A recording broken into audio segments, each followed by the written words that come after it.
పెట్టాలి దీపం. కానీ కార్తీక పౌర్ణమి నాడు దీపం వెలిగిస్తే వెలిగించి వెళ్ళిపోకూడదు.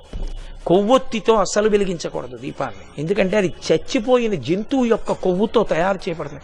వెంటనే ఆ దీపం అపవిత్రం అవుతుంది. కాబట్టి కొవ్వొత్తులతో వెలిగించకూడదు, అగ్గిపుల్లతో వెలిగించకూడదు. కార్తీక పౌర్ణమి నాడు సుగంధమైనటువంటి దాంతో, అంటే అగరుపుల్ల వెలిగించుకుని అగరపుల్లతో దీపాన్ని వెలిగించుకోవాలి. వెలిగించి వదిలేయకూడదు. దాంట్లోకి వెంటనే అక్షతలు తీసుకుని చేత్తో పట్టుకుని దామోదరమావాహయామి అని కానీ త్రయంబకమావాహయామి అని కానీ రెండు మాటలలో ఏదో ఒకటి చెప్పాలి.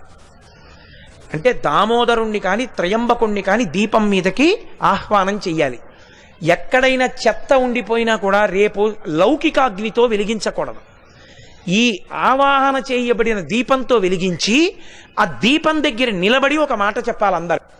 కీటాః పతంగాః